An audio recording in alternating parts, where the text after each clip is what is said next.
8월 19일 월요일입니다. 어제 주일은 잘 보내셨지요? 하나님 중심, 주일 중심, 예배 중심으로 살아갈 때 하나님께서 더 큰 은혜와 축복을 내려주실 줄로 믿습니다.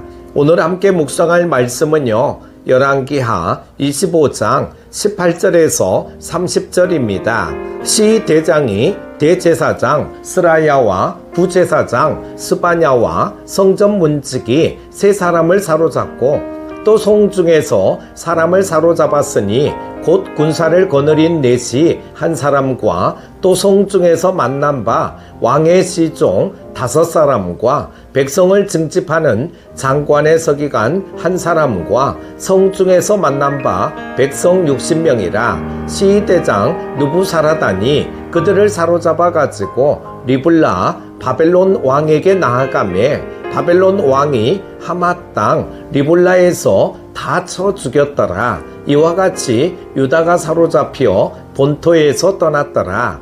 유다 땅에 머물러 있는 백성은 곧 바벨론 왕 느부갓네살이 남긴 자라. 왕이 사반의 손자 아이감의 아들 그달리아가 관할하게 하였더라.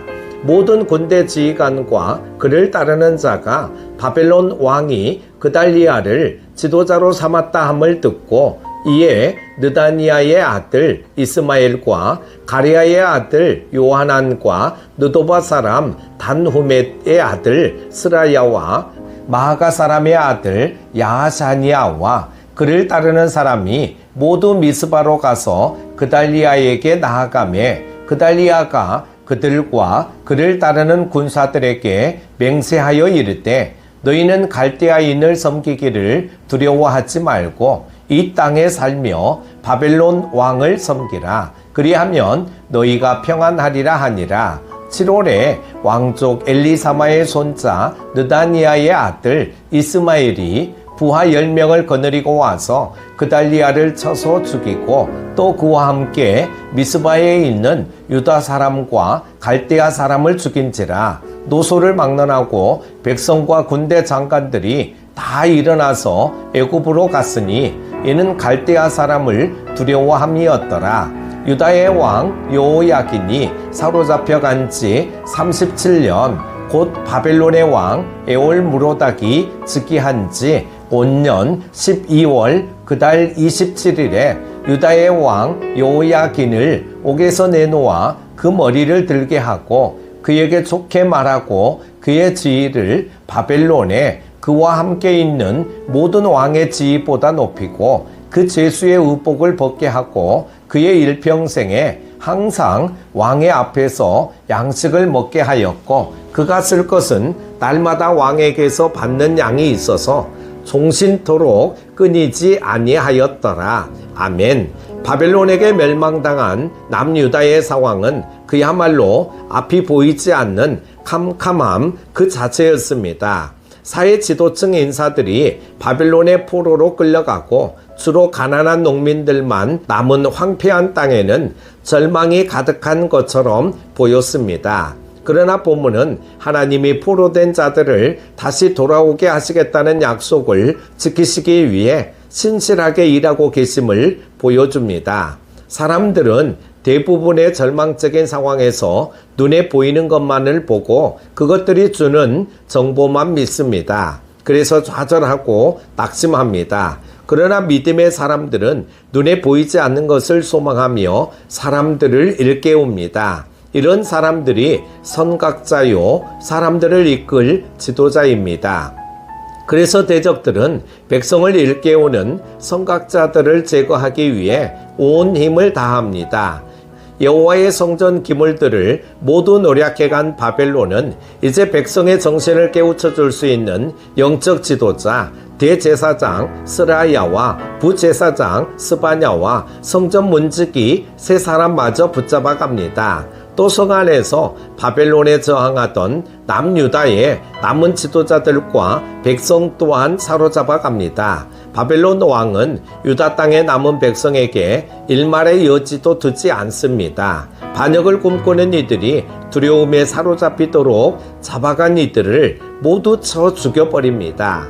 남은 자들은 더 이상 그 어떤 것도 할 수 없는 무력감에 빠졌을 것입니다. 그러나 눈에 보이는 것은 모두 하나님이 예레미야를 통해 전하신 예언의 성취였습니다. 시련과 어둠은 사람들을 두렵게 만들고 그런 상황을 해결할 수 없는 사람들은 크게 절망합니다. 그러나 그것이 하나님의 뜻이 성취된 사건이라면 우리는 절망할 필요가 없습니다. 오히려 그 모든 것을 경고하셨던 하나님이 주실 또 다른 말씀에 귀를 기울여야 합니다. 하나님은 우리를 치셨어도 다시 싸매어 주시는 분이기 때문입니다. 밝은 대낮과 같은 삶을 살다 보면 우리는 어둠을 대비하는 지혜를 잃을 때가 많습니다. 그렇다 보니 점점 어둠이 임하고 순식간에 앞을 구분할 수 없는 칠흑 같은 밤을 맞으면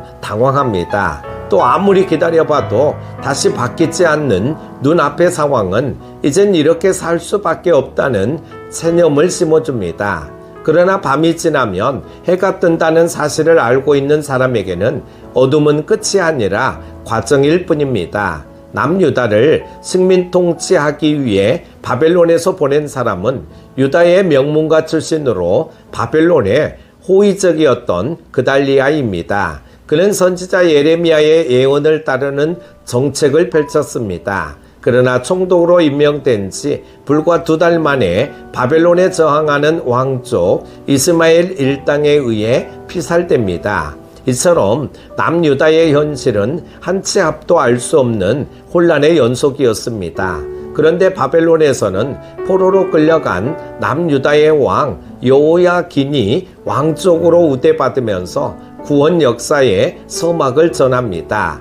우리가 영적으로 무너져 삶이 절망의 어둠 속으로 들어갈 때 우리는 눈에 보이는 절망의 상황에 빠져 호적되기만 해서는 안 됩니다. 하나님은 결코 우리를 포기하지 않으시는 분이기에 우리도 하나님을 포기하지 말고 그분이 내미시는 구원의 손을 붙잡아야 합니다. 사랑하는 큐티가족 여러분, 눈앞에 보이는 현실이 더욱 암담해지고 그 어떤 해결책도 보이지 않을 때 우리는 절망하고 포기합니다. 그러나 신실하신 하나님은 우리가 믿음의 눈이 없어서 보지 못하고 귀가 닫혀서 당신의 음성을 듣지 못할 때에도 변함없이 일하고 계십니다. 이 사실을 믿으십시오. 하나님은 우리의 행위만을 보시고 일하시는 분이 아니시기 때문입니다. 하나님은 당신의 영광과 명예를 위해 일하십니다. 그분이 약속을 이루시기 위해 오늘도 일하심을 믿으십시오. 성령 충만함으로 오늘 하루도 승리하시기를 축복합니다. 기도합니다. 사랑의 하나님 아버지, 매일 하나님의 말씀을 묵상하게 하심을 감사드립니다. 오늘 하루도 세상에 물들지 말게 하시고 오직 말씀에 순종하며 살아가게 하여 주옵소서. 우리 인생에 어둠이 찾아온다고 할지라도 결코 낙심하지 말게 하시고 어둠 속에서도 일하시는 하나님을 만나게 하여 주옵소서. 날마다 우리가 가는 곳마다 여호와 이레로 함께 하여 주시고 밟는 땅마다 복음의 역사가 일어나게 하여 주옵소서. 형통케 하시고 연로하신 어르신들의 건강 또한 지켜주시기를 원하오며 귀하신 예수님의 이름으로 기도드립니다. 아멘.